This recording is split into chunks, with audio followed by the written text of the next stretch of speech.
Hey everybody, welcome back to A Brief on Grief. So today I have another treat. We have Randy Flood back. We had so much fun the first time that we had to do a part two because there was more stuff that I wanted to ask Randy and more wisdom that I wanted to gain from him. So welcome back, Randy. Thank you. Thank you. So you shared so much great information last time, and this session, I wanted to kind of focus a little bit more on personal stuff. So maybe to start off, can you like tell or share with the audience a little bit about like how your training and the experience that you've had working with boys and men, how that's affected your life and your relationship? We'll start there. Yeah, I think that I was passionate about when I started working with men, particularly around domestic violence. I found myself being pretty passionate about doing that work because I kind of experience the pain and suffering that angry men who have those kinds of issues can cause to others. And so without getting all into the granular details of all of that, it's just, it resonated with me. And it also, I became acquainted with the idea that I grew up in a northern Michigan kind of rural culture, and everybody hunted and fished and played sports, and I fit in that way because I was athletic. I played baseball and stuff and played in college, and so I could fit into the masculine culture and do that stuff. But I also realized I was a very sensitive kid, and so I was kind of born with a lot of sensitivity that was kind of just hardwired in me, and I just never felt like there was a safe place to let that part out. And so I felt things deeply, and I thought about things deeply, and it was again a fairly lonely to be doing that on my own and not being able to share that with others, because it was just kind of felt too dangerous and too risky to do that. So I hid that part of myself growing up. And then as I went into the field of psychology and I started getting acquainted with other people who were interested in being able to pull back the curtain in their lives and be more honest about that, and I entered into therapy on my own to work on some of my own stuff, that became a way in which, while I was working on kind of reclaiming my own sensitivity and emotionality, I was sitting in the room helping men do that at the same time early in my career. So we were kind of like journeying together, Yeah. And I do think that part of what it takes to be a good psychotherapist, sometimes we think it's all about being credentialed and getting your degrees, but I think it's more about, not that gets you in the arena, gives you the ticket into the arena of being a psychotherapist, but the way in which you become more wise and a better psychotherapist is by doing your own work, because you can't take people in places you haven't gone yourself. And so that journey of doing my own work and reclaiming my own emotionality and learning how to be vulnerable and being practicing my own intimacy, that helped me, I think, help men. And so I was very motivated to help men become better versions of themselves, so they're not hurting the people they love, hence the title of the first book was Stop Hurting the Woman You Love. And then when men would complete that program, one guy came back to me and he said, I don't abuse my wife anymore, but I'm just not happy. Something's just not right. And so then I was starting to think about the programs I run at the Men's Resource Center. And I thought, we do all this psychoeducational groups for sex addiction and anger management, but we don't help men take another step deeper into, this reclamation work of doing, reclaiming their emotions. So that's, again, my own experience of doing that work and having a client come back to me and saying, I want more. What do you got?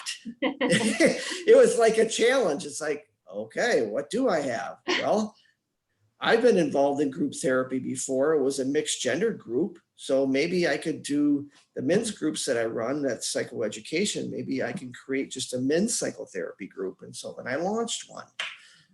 And now we've got 4 or 5 or 6 of them going with men, from 5 to 10 guys in a group. And so those experiences, that kind of clinical work is some of the most enriching and just the level of courage that men have to really, pull back the curtain, kind of take that armor off and share their hearts. It's truly inspiring. And it's a very sacred space when I in the room with guys who are able to do that. So it must be so powerful to go through that journey with them. And like you were saying, even when you were at the beginning and learning yourself, it was kind of like you guys were journeying together. So not only you kind of developing your skills and helping them and going through your own journey, but their own journey was actually helping you learn on your journey too. Like it was just this back and forth, that magic power again of connection and vulnerability, and how it helps both souls like grow at the same time, right? So yeah. Wow. Is there any like specific case or anything that stands out in your heart that really was powerful for you, like in your journey, that you feel comfortable sharing? Or well, there's several. We in our books we kind of have composites, and we don't like to say it exactly like it went down, but we have composites and stuff. I do remember this lieutenant colonel in the Army that he was in his kind of late 40s, I think, at the time, and his wife left him. He had 3 kids, and he was a broken man when he came into my office, and we met together individually for a while. He was again, a platoon leader early in his career and became a lieutenant colonel. So he was very, very accomplished in the man's world. And so, but I encouraged him to join the men's therapy group. He had completed the domestic anger management group. And then we were doing some individual work, and I told him about the men's therapy group, and he's like, that sounds kind of goofy, but I trust you. So let me give it a shot. So he went into this group, and it was a pre-existing group, with guys who had been there for a while. And there's the first group he was in, it was a critical incident for one of his other group members that he met for the first time that took up most of the group time. And this guy was pouring his heart out, shed some tears, expressed some concerns, fears about something. I don't know exactly what it was, but I just remember this lieutenant colonel, the next time I had an individual session as a follow-up to that group session, he said to me, I don't know about that group, Randy. He said, if that shit's contagious, I don't know if I want to stay in it. And again, he equated, crying and, as a form of weakness in his world. And again, in a certain context, you remember, Saving Private Ryan, that Tom Hanks scene where he's leading the platoon and doing all the macho leadership things possible, doing it well, but then he goes behind, away from all the men, and breaks down and cries because he just saw so much tragedy and suffering. And he got his act together and went back and led the platoon. And so we always talk about, again, this idea of cross training. And so if you're, I'm in the business of making grown men cry. It's like, yay! Because if you don't water your cheeks, then, you're going to end up, dying of alcohol poisoning or your heart attacks or something like that. Something's going to break down if you don't know how to. It's like a car engine has a cooling system. And I think we cool ourselves sometimes through tears and through expression of feelings. Otherwise it gets all constricted and penned up and creates all kinds of medical problems and mental health problems and anger problems. So he finally stayed with the group, and then he was able to talk about some of his PTSD from the war that he was involved in. And he was able to talk about how he took some of that pain that he kind of kept inside, and it spilled out into his to his relationships with his family. And that's how the divorce happened, because his wife just said, I can't do this anymore. So to see him go through that, where he was saying, I've sat around with a lot of courageous men in my military career, but I haven't sat around with as much courage as I've seen in this room. Mhm. And so to hear him talk about a different form of courage, and which one was actually harder. Yeah. For him, the physical courage that he did, which is all, again, very heroic and very cool, and necessary, but there's this other form of courage that he was able to learn and then experience the benefits of it. And I always remember him. Yeah. Yeah. The true courage of vulnerability. It is. Self be seen, all the parts, the dark parts, the horrible parts, the weak parts, Yeah. I mean, that just makes me think of Brene Brown. She's another very inspiring person to me that talks about vulnerability and courage all the time. So yeah. Yes, she's one of my favorites as well. Yeah. So, yeah.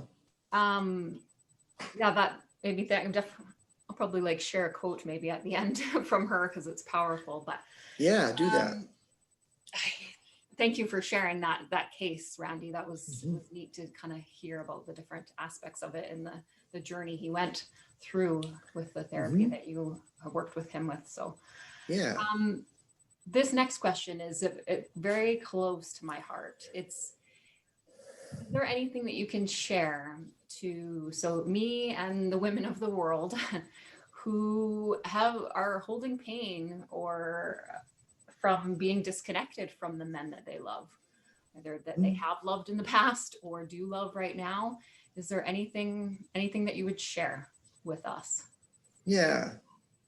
Well, first of all, I would like to offer my empathy and compassion for the women that I've met and I've known over the years, and for the women like yourself and others who have missed out on that sweetness of kind of male connection, and having, a father or a boyfriend or a brother or a male friend be able to have that capacity or that willingness to make a deeper connection. And you can kind of know that there's something there. There's something behind that, like we say, the curtain be underneath that armor, but you just can't get to them.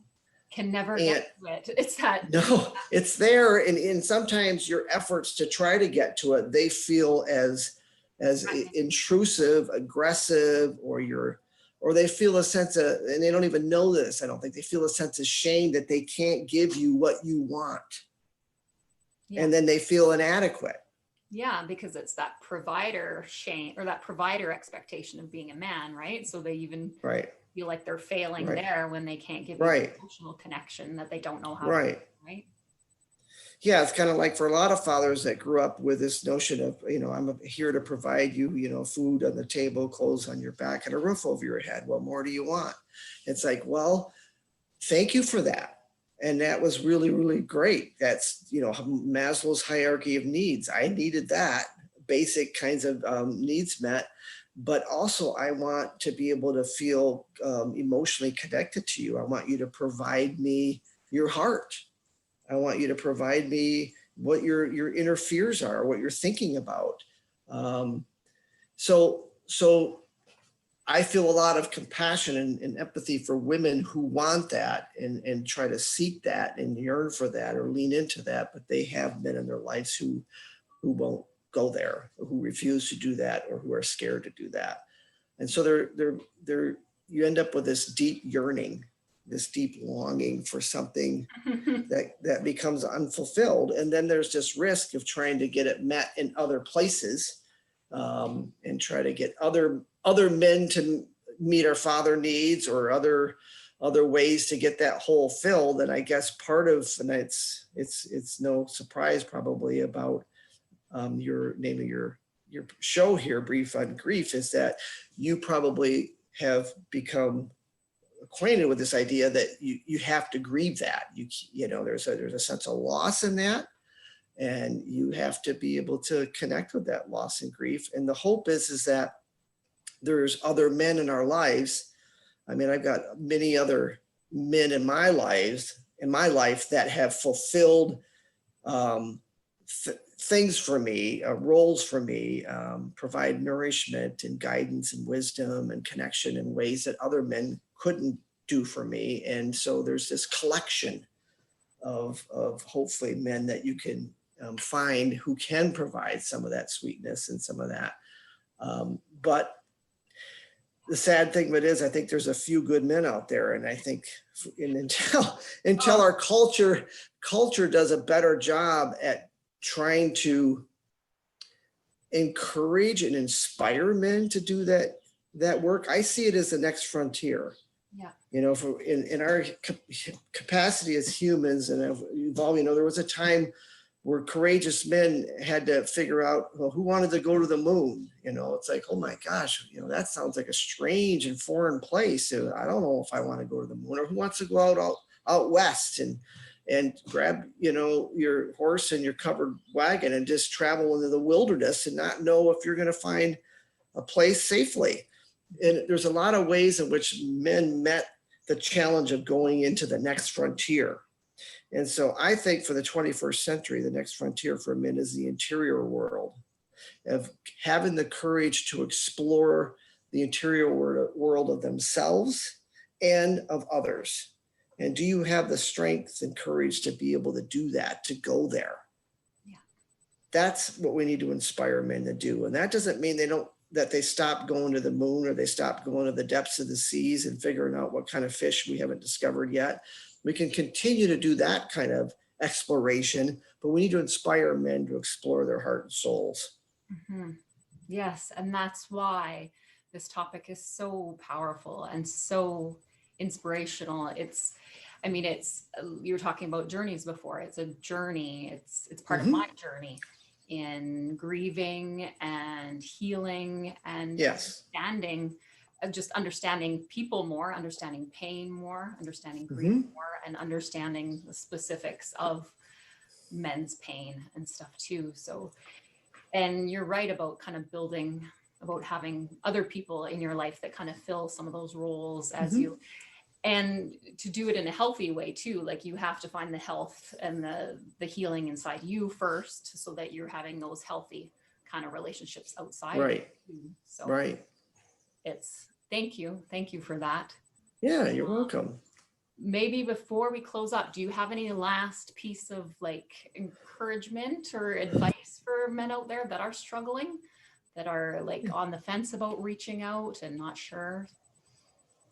Yeah, I think that, men they'll get on the phone or get on the website and look for someone to help them with their golf swing, to help them with their investment portfolio, or help them, roof their house, or, fix their furnace. And there's a lot of do-it-yourself type guys that can do a lot of that stuff themselves, but it's just uncanny how men will reach out for help in certain ways. But when it comes to reaching out for help for personal growth and personal healing, and understanding their emotions, understanding the intricacies of intimacy, it's like, I don't want to do that because like I should have that all figured out already. Don't understand that because I'm still learning.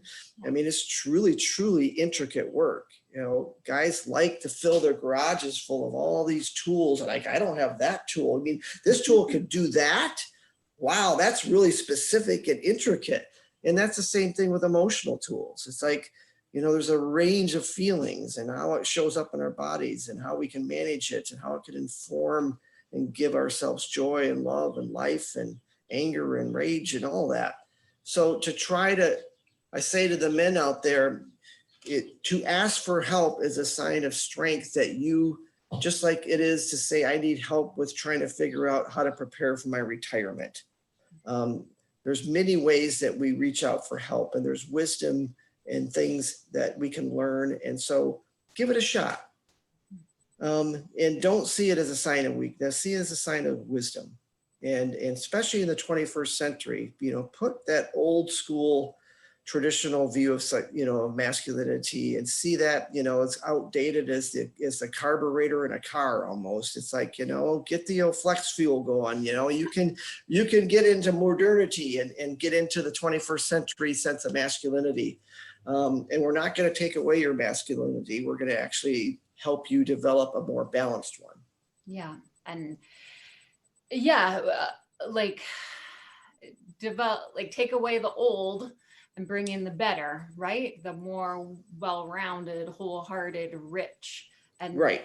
I think when people start to see how it does enrich their lives, right? And how it adds joy Right. and creativity and just energy and passion maybe that they had been missing for so long. I think that's part of, like you Right. said, that's part of like what grabs them, like if Right. they come to the first groups or if they come to Right.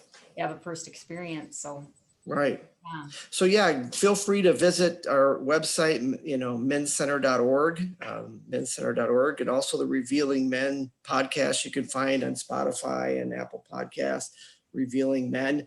We just recently did some more podcasts, and forthcoming are a couple men who tell their stories of personal transformation. So we're actually talking to real men that talk about their journeys, and we've been doing a lot of stuff with other professionals and their expertise, but this is kind of a new idea to bring some people to tell their stories. So I think that's going to be interesting. So, get on the Revealing Men podcast, and you can learn about a lot of things we've already talked about, and look forward to some of the other stuff. Yeah, I've enjoyed the sessions for sure that I've listened to, and that's exciting to hear.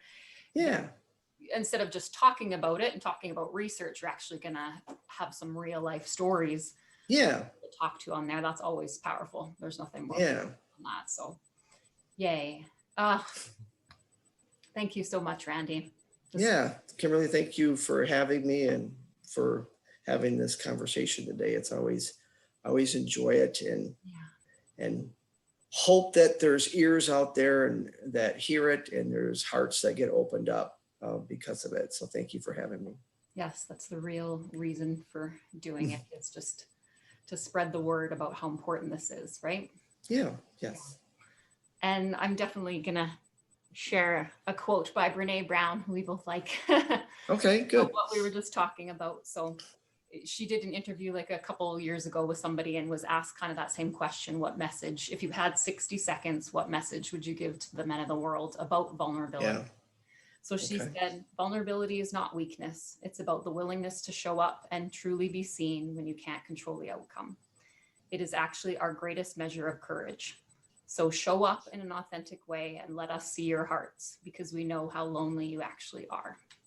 So that was well said, Brene. She always has a way with words. That's for sure. It was amazing. And I'm glad for all the words that we shared and all the love shared here, Randy. So thank you very much. Thanks for having me, Kimberly. Yeah. Take care. Yep. Bye, everybody.